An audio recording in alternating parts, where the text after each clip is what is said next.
दोस्तों, जो कहानी मैं आज आपको सुनाने जा रहा हूं वो किसी किताब से नहीं है। ये वो घटना है जो मुझे खुद झेलनी पड़ी और जिसे याद करते ही आज भी मेरी सांस रुक जाती है। कहते हैं कि कुछ जगहें इंसानों के लिए नहीं होती, कुछ दरवाजे ऐसे होते हैं जिन्हें खटखटाना नहीं चाहिए। पर हम इंसान हैं, जिज्ञासा हमारी सबसे बड़ी कमजोरी भी है और सबसे बड़ा अभिशाप भी। मेरा नाम व्यासकेतु है। लोग मुझे तांत्रिक कहते हैं, पर मैं खुद को एक शोधकर्ता मानता हूं, एक ऐसा इंसान जो उस दुनिया को समझना चाहता है जो आंखों से नहीं दिखती। बचपन से ही मुझे अजीब अजीब चीजें दिखती थीं, ऐसी आकृतियां जो और किसी को नजर नहीं आती थीं, ऐसी आवाजें जो रात के सन्नाटे में सिर्फ मेरे कानों तक पहुंचती थीं।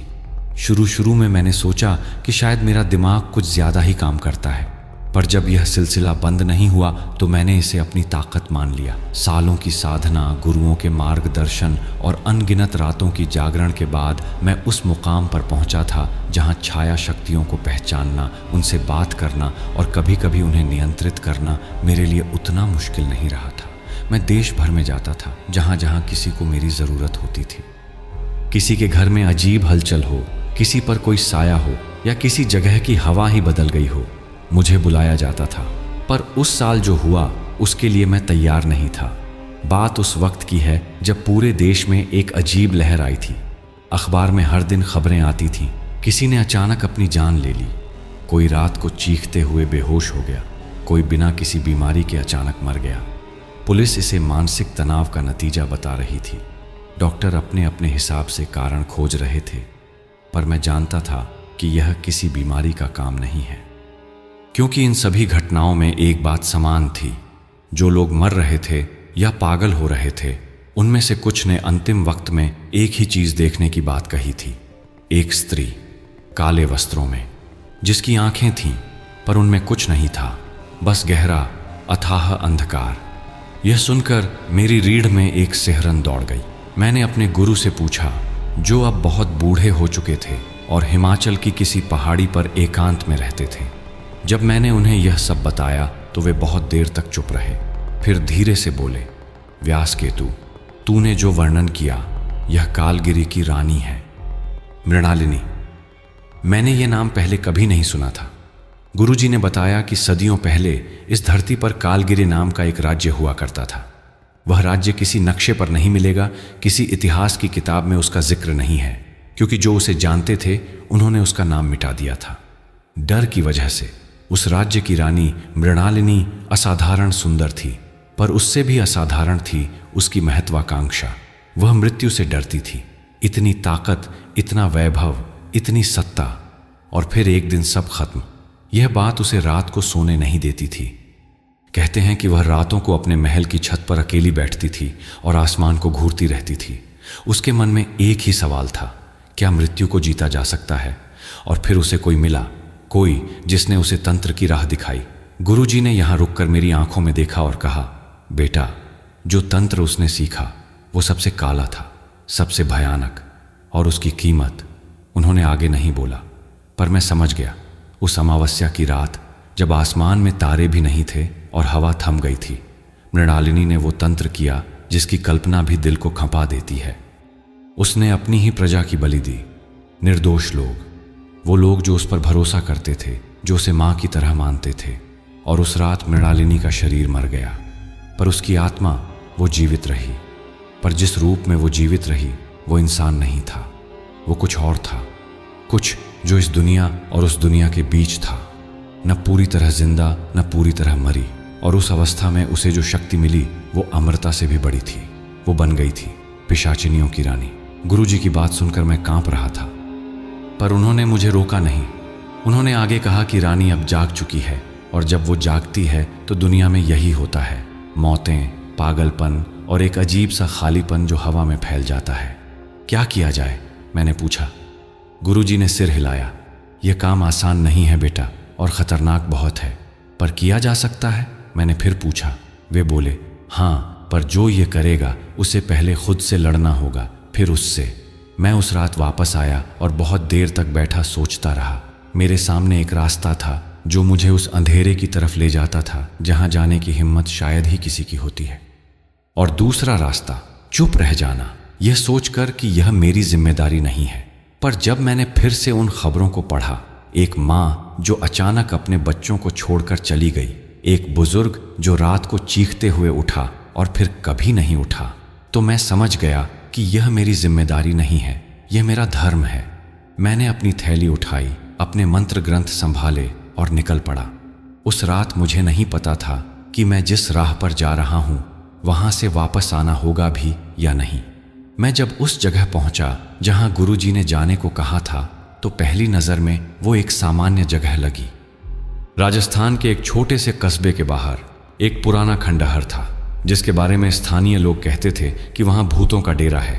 पर यह बात तो हर खंडहर के बारे में कही जाती है, इसलिए मैंने इसे हल्के में नहीं लिया। वहाँ के एक चाय वाले बूढ़े से मैंने पूछा कि उस जगह के बारे में क्या जानते हो। उसने पहले मुझे ऊपर से नीचे देखा, फिर धीरे से बोला, साहब उस तरफ मत जाइए। मैंने कहा, क्यों? वो बोला, पिछले 6 महीने में 5 लोग गए हैं उस तरफ। 3 वापस आए, पर वो वापस आकर भी कहीं नहीं थे। आंखें थीं, सांस थी, पर भीतर कुछ नहीं था, जैसे किसी ने उनके अंदर से सब निकाल लिया हो। और 2, उसने बात अधूरी छोड़ दी। मैं समझ गया। उस खंडहर के पास जाते वक्त मैंने अपनी सभी तैयारियां कर ली थीं।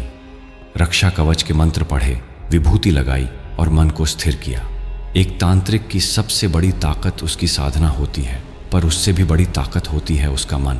अगर मन डगमगाया तो बड़े से बड़ा मंत्र भी काम नहीं करता। मैंने भीतर कदम रखा और तभी मुझे वो महसूस हुआ जो मैं बयान नहीं कर सकता। हवा का रुक जाना, अचानक, जैसे प्रकृति ने सांस लेना बंद कर दिया हो। तापमान एकदम गिर गया और एक गंध आई, पुरानी, भारी, जैसे सदियों से बंद किसी तहखाने को खोला गया हो। मेरा दिल जोर से धड़का। मैं वहां बैठ गया और ध्यान लगाया। गुरुजी ने बताया था कि रानी की दुनिया इस दुनिया के ऊपर एक परत की तरह है, जैसे एक तस्वीर के ऊपर दूसरी तस्वीर रखती हो। अगर मन की आंखें खोली जाएं तो उस दूसरी दुनिया को देखा जा सकता है। जब मेरी ध्यान की अवस्था गहरी हुई तो मुझे दिखा, और देखकर मेरी सांसें रुक गईं। एक पूरी दुनिया थी वहां, विशाल, अंधकारमय, पर किसी अजीब रोशनी से जगमगाती हुई। वो रोशनी सफ़ेद नहीं थी, न पीली, वो नीली बैंगनी थी, जैसे किसी दूसरे सूरज की रोशनी हो। और उस रोशनी में जो दिख रहा था, उसे देखकर मेरे हाथ कांपने लगे। वहाँ स्त्रियाँ थीं, सैकड़ों, हजारों, कुछ युवा, कुछ बूढ़ी, कुछ तो बच्चियाँ भी लगती थीं। पर उनके चेहरों पर जो भाव था वो दर्द था, गहरा और पुराना। ऐसा दर्द जो कई जन्मों से जमा हो। और उन सबकी आंखों में एक ही चीज़ थी, क्रोध। मैं समझ गया कि ये रानी की सेना है। गुरुजी ने बताया था, जो भी स्त्रियां इस दुनिया में अन्याय का शिकार हुईं, जिन्हें धोखा मिला, जिन्हें मारा गया, जिन्हें जलाया गया, जिनकी आवाज़ कभी नहीं सुनी गई, उनकी आत्माएं इस दुनिया में आकर मृणालिनी की सेना बन जाती थीं। वो रानी उन्हें शक्ति देती थी और वो उसे सत्ता। एक तरफ से देखो तो यह बदले की कहानी थी, पर दूसरी तरफ से देखो यह हजारों आत्माओं की कैद थी। मैं उस दुनिया को देख रहा था और मन में सवाल उठ रहे थे। क्या ये आत्माएं खुशी से यहाँ थीं? क्या इन्हें मोक्ष नहीं चाहिए था? क्या ये सच में आज़ाद थीं या बस एक सत्ता की दासी बन गई थीं? तभी उस दुनिया में एक हलचल हुई। कुछ आत्माओं ने मेरी तरफ देखा और उनकी आंखें बदल गईं। क्रोध की जगह पहचान, जैसे उन्हें पता था कि मैं आऊँगा। एक ठंडी हवा का झोंका आया और मेरी ध्यान अवस्था टूट गई। मैं वापस इस दुनिया में आ गया, पर जो मैंने देखा था वो मेरे दिमाग में छप गया था। रात के उस सन्नाटे में, उस खंडहर के बीच बैठकर मैंने एक बात समझी। यह लड़ाई सिर्फ एक रानी और एक तांत्रिक की नहीं थी। यह उन सभी आत्माओं की कहानी थी जिन्हें इस दुनिया ने इंसाफ नहीं दिया था, और मुझे चाहे कुछ भी हो जाए इस तक पहुंचना था। पर उससे पहले मुझे उन पहरेदारों से मिलना था, और मुझे नहीं पता था कि वो मुझे जिंदा जाने देंगी या नहीं। उस रात मैंने वहीं ज़मीन पर अपनी आसन बिछाई और अगले चरण की तैयारी शुरू की। बाहर हवा चल रही थी और उस हवा में बहुत धीरे, बहुत हल्के से एक आवाज़ थी, फुसफुसाहट किसी की। दोस्तों, उस रात मैंने जो देखा था वो सोने नहीं दे रहा था। उन हजारों आत्माओं के चेहरे, उनका दर्द, उनका क्रोध बार बार आंखों के सामने आ जाता था। पर एक तांत्रिक की सबसे बड़ी परीक्षा यही होती है, जो देखो उससे डरो मत, उसे समझो।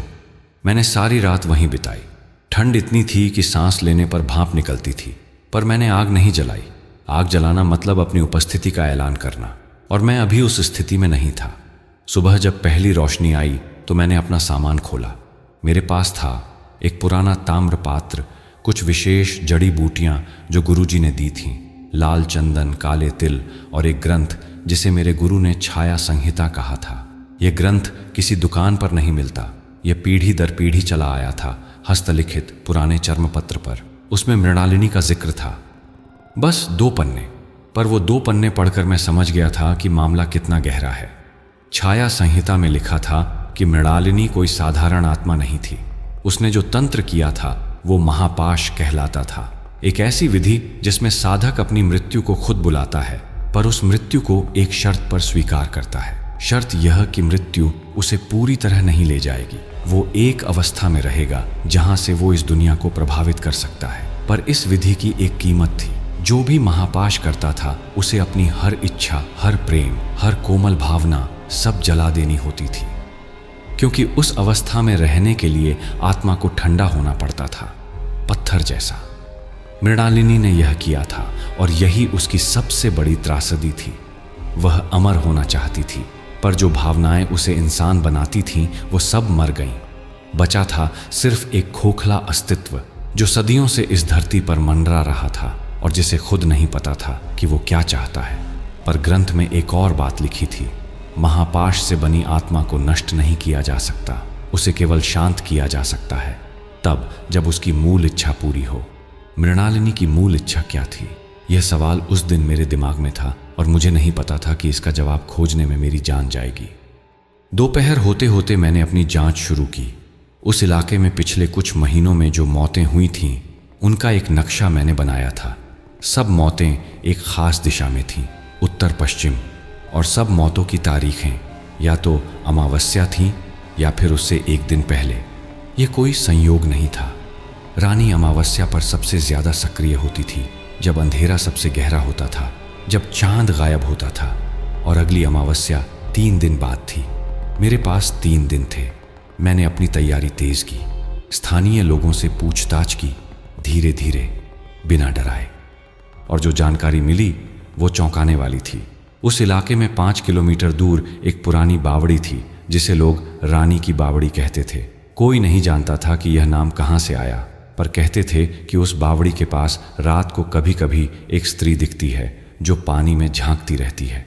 मैं समझ गया यह वही जगह थी जहां से मुझे शुरू करना था। उस शाम मैं बावड़ी के पास गया। पुरानी पत्थर की बावड़ी, काई जमी हुई, पानी काला, उसके चारों तरफ टूटे हुए स्तंभ थे जैसे कभी यहां कोई इमारत रही हो। मैं वहां बैठकर अपना यज्ञ शुरू करने की तैयारी करने लगा। तभी मुझे एहसास हुआ कि मैं अकेला नहीं था। पीछे से आवाज आई, एक बच्ची की आवाज, आप यहां क्यों आए हैं? मैंने मुड़कर देखा, कोई नहीं था, बस हवा थी, और उस हवा में वो आवाज घुल गई थी। दोस्तों, उस पल मुझे पहली बार सच में डर लगा, क्योंकि जो आवाज आई थी वो किसी बच्ची की थी जो शायद सालों से उस बावड़ी के पास भटक रही थी, और वो पहली चेतावनी थी रानी की तरफ से। मैंने अपनी आंखें बंद की और मंत्र पढ़ा, मैं तुम्हें नुकसान पहुंचाने नहीं आया, मैं सुनने आया हूं। हवा रुक गई और फिर शुरू हुआ वो सिलसिला जिसने मेरी जिंदगी हमेशा के लिए बदल दी।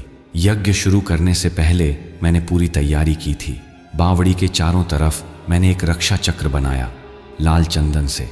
इस चक्र के भीतर कोई भी नकारात्मक शक्ति सीधे नहीं आ सकती थी। फिर मैंने ताम्र पात्र में जड़ी बूटियां और काले तिल डाले और अग्नि प्रज्वलित की। आग जलते ही माहौल बदल गया। ऐसा लगा जैसे उस आग की रोशनी ने किसी को जगा दिया हो। मैंने मंत्र शुरू किए, धीरे धीरे, लय में। छाया संहिता में लिखे वो मंत्र जो पिशाच शक्तियों को आह्वान करते हैं, इस अर्थ में नहीं कि उन्हें बुलाया जाए, बल्कि इस अर्थ में कि उनसे संवाद स्थापित हो। पहले 5 मिनट कुछ नहीं हुआ, फिर 10वें मिनट में हवा जम गई। मेरा मतलब है सचमुच जम गई, जैसे वक्त रुक गया हो। पत्ते हिलना बंद, पानी की आवाज बंद, कीड़े मकोड़ों की आवाजें बंद, एक भयानक भारी मृत खामोशी। मैंने मंत्र जारी रखे और तभी बावड़ी के पानी में हलचल हुई। पानी काला था पहले से, पर अब उसमें कुछ था, कोई आकृति जो नीचे से ऊपर की तरफ आ रही थी, धीरे धीरे, जैसे कोई गहरी नींद से जाग रहा हो। मेरा दिल तेज धड़कने लगा, पर मैंने मंत्र नहीं छोड़े। जब वो आकृति पानी की सतह तक आई तो मैंने देखा एक चेहरा, स्त्री का, युवा। पर उस चेहरे पर कोई भाव नहीं था। आंखें खुली थीं, पर वो आंखें किसी जीवित इंसान की नहीं लगती थीं। और फिर अचानक वो चेहरा गायब हो गया। मैंने राहत की सांस ली, गलती से, क्योंकि अगले ही पल मेरे ठीक पीछे किसी ने मेरे कंधे पर हाथ रखा। मैंने पलटकर देखा और वो थीं 10 पिशाचिनियां अर्धवृत्त में खड़ी, मुझे घेरे हुए। उनके चेहरे दिखते थे, पर उन चेहरों पर इंसानी भाव नहीं थे। उनकी आंखें लाल थीं, जैसे अंदर अंगारे जल रहे हों। वस्त्र काले, पर उन पर कोई धूल नहीं, जैसे वो इसी दुनिया के हों, पर नहीं थे। वो चुप थीं, बस देख रही थीं, और उनकी नज़र में जो था वो घृणा नहीं थी, वो कुछ और था। जांच, परीक्षण, जैसे वो तय कर रही हों कि मैं किस काबिल हूँ। फिर उनमें से एक जो बीच में खड़ी थी और बाकियों से थोड़ी अलग लग रही थी, बोली। उसकी आवाज़ इस दुनिया की नहीं थी। रानी तक पहुंचने से पहले तुझे हमसे गुजरना होगा। मैंने एक गहरी सांस ली। मैं जानता था यह होगा। गुरुजी ने बताया था रानी के पास सीधे पहुंचना संभव नहीं है। उसकी सेना पहरेदार है, और वो पहरेदार सिर्फ ताकत से नहीं हटती। मैंने जवाब दिया, मैं लड़ने नहीं आया। वो बीच वाली हंसी, पर उस हंसी में कोई गर्मी नहीं थी। सब यही कहते हैं। और फिर वो एक साथ आगे बढ़ी। मैंने तुरंत रक्षा मंत्र पढ़ा। चंदन के रक्षा चक्र ने काम किया। वो उसके भीतर नहीं आ सकती थी, पर वो चक्र के बाहर से उसे कमजोर करने की कोशिश कर रही थी। एक ने अपनी हथेली उठाई और चंदन की रेखा पर एक काली छाया फेंकी। रेखा कांपी। दूसरी ने हवा में कुछ फूंका, एक काला धुआं जो मेरी तरफ आने लगा। तीसरी ने वो आवाज़ निकाली जो मैं कभी नहीं भूल सकता, एक ऐसी चीख जो कानों में नहीं सीधे दिमाग में घुस गई। मेरी एकाग्रता टूटने लगी, मंत्र गड़बड़ाने लगा, और जब मंत्र गड़बड़ाता है तो रक्षा चक्र कमज़ोर होता है। मैंने आंखें बंद की। गुरुजी की आवाज़ याद आई, जब सब कुछ टूटने लगे तो श्वास पर ध्यान लगाओ, बाकी सब छोड़ दो। मैंने यही किया। एक सांस, फिर दूसरी, फिर तीसरी। धीरे धीरे मन स्थिर हुआ, और उस स्थिरता में मुझे कुछ दिखा। उन 10 पिशाचिनियों में से 3, उनकी आंखों में क्रोध के पीछे कुछ और था।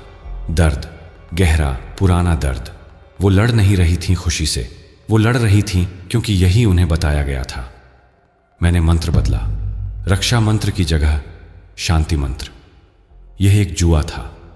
रक्षा छोड़ना खतरनाक था, पर कभी कभी सबसे बड़ी रक्षा यही होती है कि आप कमजोर दिखें। और वो काम कर गया। पिशाचिनियां रुक गईं। बीच वाली ने अजीब नजरों से मुझे देखा। तू रक्षा क्यों छोड़ रहा है? मैंने कहा, क्योंकि मुझे तुमसे डर नहीं है, मुझे तुम पर तरस है। वो एक पल के लिए कांपी, बस एक पल, पर वो काफी था। उस रात वो चली गई, पर जाते जाते बीच वाली ने कहा, यह खत्म नहीं हुआ। मैं जानता था, यह तो बस शुरुआत थी। अगले दिन से असली खेल शुरू हुआ। मैंने सोचा था कि रात की घटना के बाद कुछ वक्त मिलेगा, पर मुझे नहीं पता था कि रानी इतनी चालाक है। सुबह मैं उठा तो पाया कि मेरा ग्रंथ छाया संहिता खुला हुआ था। मैंने रात को उसे बंद करके रखा था, यह मुझे याद था। पर वो खुला था, और जिस पन्ने पर खुला था उस पर एक मंत्र था जिसे मैंने पहले कभी नहीं पढ़ा था, या शायद पढ़ा था पर ध्यान नहीं गया था। उस मंत्र के नीचे लिखा था, यदि पिशाचिनी सेना को बांधना हो तो यह मंत्र काम आएगा, पर याद रहे, बांधना और मुक्त करना दोनों एक दूसरे के बिना अधूरे हैं। मैं समझ गया। यह ग्रंथ खुद मुझे रास्ता दिखा रहा था। मैंने वह मंत्र याद किया और दिन भर उसका अभ्यास किया। यह मंत्र साधारण नहीं था। इसे पढ़ते वक्त गले में जलन होती थी, जैसे शब्द खुद आग से बने हों। पर मैंने जारी रखा। शाम होते होते मुझे एहसास हुआ कि आसपास का माहौल बदल रहा है। पक्षी उड़ गए थे, कुत्ते भौंकना बंद हो गए थे, और वो भारी खामोशी जो रात को आती थी आज शाम को ही आ गई थी। रानी अमावस्या का इंतजार नहीं कर रही थी, वो खुद चल रही थी। मैंने तुरंत अपनी तैयारी की और बावड़ी की तरफ बढ़ा। रास्ते में पहला हमला हुआ। जमीन से धूल उठी, और उस धूल से आकृतियां बनने लगी, धुएं जैसी, पर उनमें वजन था। उन्होंने मेरे पैरों को पकड़ने की कोशिश की। मैंने वो नया मंत्र पढ़ा, और उन आकृतियों में से 2 जम गईं, जैसे किसी ने उन्हें पाषाण में बदल दिया हो, पर बाकी आगे बढ़ती रहीं। मैं दौड़ा, बावड़ी तक पहुंचकर मैंने जल्दी से रक्षा चक्र बनाया, इस बार बड़ा, ज्यादा मजबूत। मंत्र तेज आवाज में पढ़े और तब आसमान में कुछ हुआ। बादल नहीं थे पर अंधेरा हो गया, जैसे किसी ने रोशनी का स्विच बंद कर दिया हो। और उस अंधेरे में वो आईं। इस बार सिर्फ 10 नहीं 20 थीं। मैंने घबराकर मंत्र और तेज किए। बांधने वाला मंत्र काम कर रहा था। कुछ जम जाती, कुछ पीछे हट जाती, पर जैसे ही मैं एक को रोकता 2 और आ जाती। गुरुजी की बात याद आई, हर बार नई आत्माएं आ जाएगी क्योंकि रानी उन्हें शक्ति दे रही है।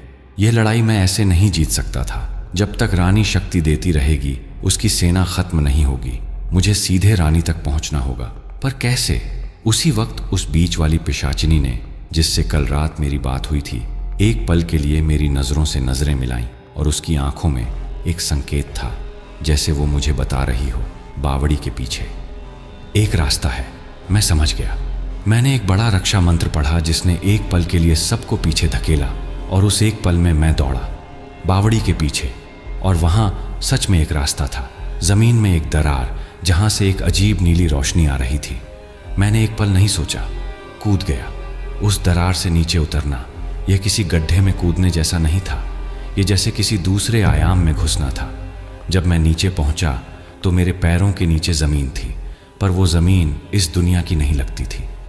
काली मिट्टी, पर उस मिट्टी में चमक थी जैसे रात को समुद्र के पानी में होती है।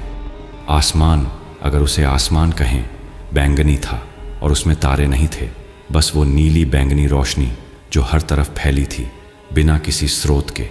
और सामने एक विशाल सिंहासन, इतना बड़ा कि मैंने पहले सोचा कि यह कोई पहाड़ है, काले पत्थर से बना। उस पर नक्काशी में जो आकृतियां थीं वो स्त्रियों की थीं। सब स्त्रियां अलग अलग मुद्राओं में, कुछ दुखी, कुछ क्रोधित, कुछ जैसे न्याय मांग रही हों। और उस सिंहासन पर वो बैठी थी, मृणालिनी। मैंने अपनी जिंदगी में कई चीजें देखी हैं, पर उसे देखकर एक पल के लिए मैं सब भूल गया। वो सुंदर थी, पर उस सुंदरता में कोई गर्मी नहीं थी। जैसे संगमरमर की मूरत सुंदर होती है पर छूने पर ठंडी होती है। उसके बाल काले लंबे, जैसे रात का आसमान उतर आया हो। वस्त्र गहरे नीले काले, और उसका चेहरा उम्र से परे, न बूढ़ा न जवान, बस था। पर उसकी आंखें, वो आंखें मैं कभी नहीं भूल सकता। पूरी काली, जैसे उनमें कोई पुतली नहीं, बस गहरा अथाह अंधकार जिसमें झांकने से डर लगे कि खो जाएंगे। और वो मुझे देख रही थी, बिना हिले, बिना पलक झपकाए। काफी देर बाद उसके होंठ हिले। तांत्रिक, उसकी आवाज, वो इस दुनिया की आवाज नहीं थी, जैसे एक साथ 1000 आवाजें हों, कुछ युवा, कुछ बूढ़ी, कुछ बच्चों की, सब एक साथ। तू मेरी दुनिया में क्यों आया है? मेरे पैर कांप रहे थे, पर मैं खड़ा रहा और मैंने जवाब दिया, मैं इसलिए आया हूं क्योंकि तुम जो कर रही हो वो गलत है। मेरी आवाज में मैंने खुद ही थरथराहट महसूस की, पर मैंने शब्द पूरे किए। रानी ने एक पल के लिए सिर झुकाया, जैसे मेरी बात सोच रही हो, फिर बोली, गलत? और उसके होंठों पर एक मुस्कान आई, पर वो मुस्कान ठंडी थी। इस दुनिया ने जो मेरी सेना की स्त्रियों के साथ किया वो सही था? मैंने कहा, नहीं, वो गलत था, पर तुम उनके दर्द का इस्तेमाल कर रही हो अपनी सत्ता के लिए। क्या यह न्याय है? एक पल की खामोशी, और फिर उसकी आंखों में कुछ बदला, बहुत हल्के से, पर मैंने देखा। वो बोली, मैंने उन्हें शक्ति दी है, इस दुनिया ने उन्हें सिर्फ दर्द दिया था। मैंने उन्हें एक जगह दी जहां वो कमजोर नहीं है। पर क्या उन्होंने यह मांगा था? मैंने पूछा। क्या उन्होंने कहा था कि वो तुम्हारी सेना बनना चाहती हैं, या उन्हें बस मोक्ष चाहिए था और तुमने उन्हें यहां रोक लिया? ये सुनकर रानी के चेहरे पर पहली बार कोई दरार आई, एक दरार जो बहुत गहरी थी। उसकी आंखों में, उन काली अथाह आंखों में पानी आने लगा, काला पानी।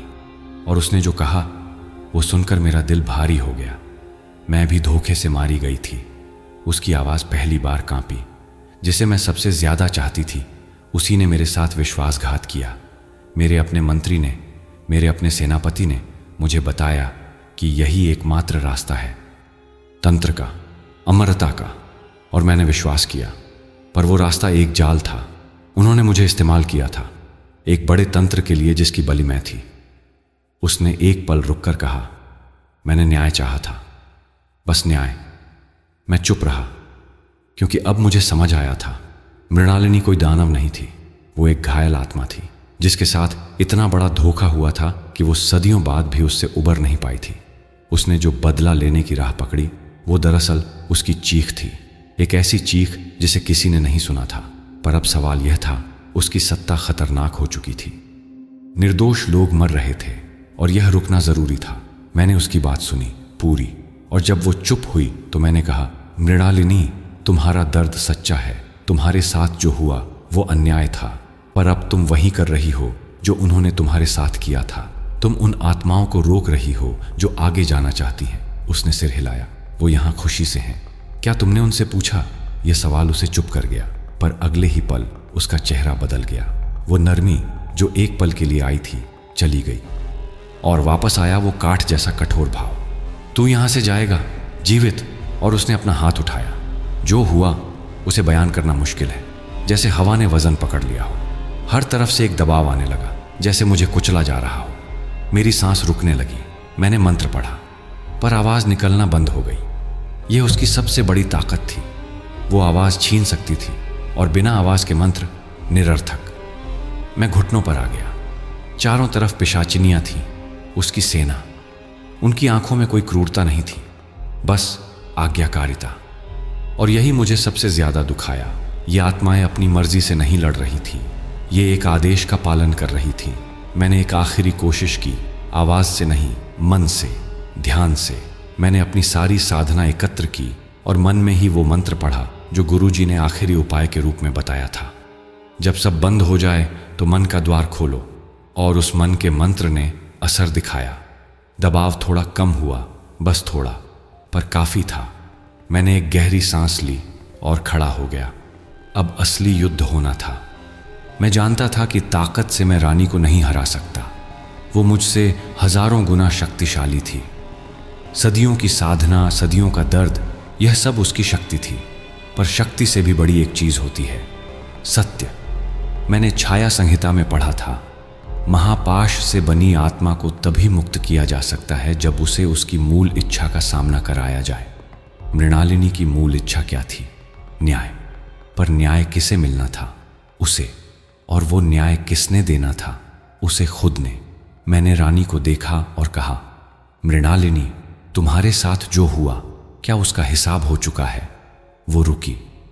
जिन्होंने तुम्हारे साथ विश्वासघात किया वो मर चुके हैं, सदियों पहले। उनका हिसाब हुआ अपने अपने कर्मों से। पर तुम अभी तक उसी रात में हो, उसी दर्द में। उसकी काली आंखों में हलचल हुई। क्या तुमने खुद को कभी माफ किया? यह सुनकर वो कांपी। पहली बार पूरा सिंहासन कांपा। मैंने आखिरी मंत्र पढ़ा, गुरुजी ने जिसे मुक्ति मंत्र कहा था। यह मंत्र किसी को बांधता नहीं था, यह मंत्र खोलता था। और उस मंत्र के शब्दों में एक प्रकाश था। जब मैंने वो मंत्र पढ़ा तो उस बैंगनी आसमान में पहली बार एक सफेद रोशनी आई, और उस रोशनी में मृणालिनी की यादें जागने लगीं। मैं देख सकता था वो यादें उसके चेहरे पर उतर रही थीं। एक छोटी लड़की राजमहल के बगीचे में खेलती हुई, एक युवती जो किसी से प्यार करती थी और वो प्यार सच्चा था, एक रानी जो अपनी प्रजा के लिए रोती थी जब किसी पर अन्याय होता था, और फिर वो रात जब उसे बताया गया कि तंत्र ही रास्ता है। उस याद पर आकर वो टूट गई और रोने लगी। काला पानी उसकी आंखों से बह निकला, पर इस बार उसमें कुछ अलग था।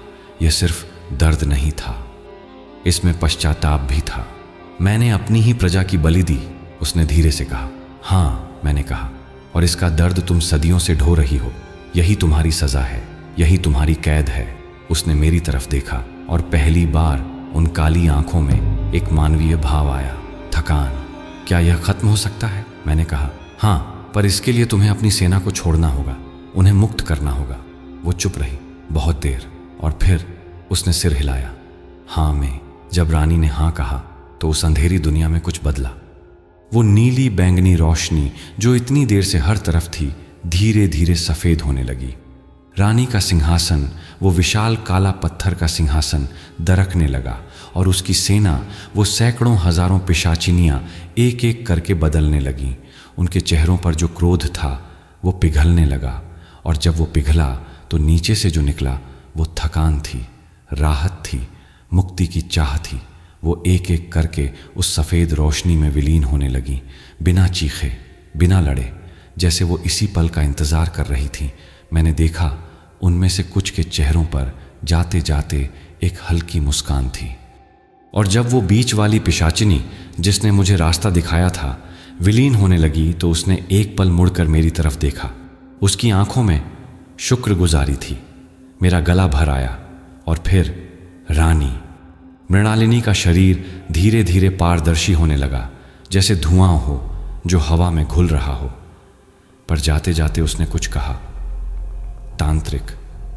मैंने देखा उसके चेहरे पर पहली बार एक वास्तविक मुस्कान थी, वो मुस्कान जो सदियों से उसके चेहरे पर नहीं आई थी। मैं खत्म नहीं, बस सो रही हूं।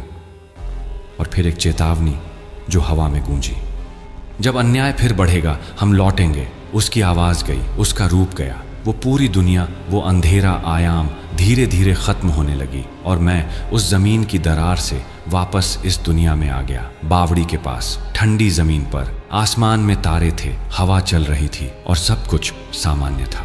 दोस्तों, उस रात के बाद मैं काफी दिनों तक उस इलाके में रहा और उन दिनों में कोई मौत नहीं हुई, कोई पागल नहीं हुआ। वो भारी खामोशी जो उस इलाके में महीनों से थी चली गई। लोगों को नहीं पता था क्यों, पर मैं जानता था।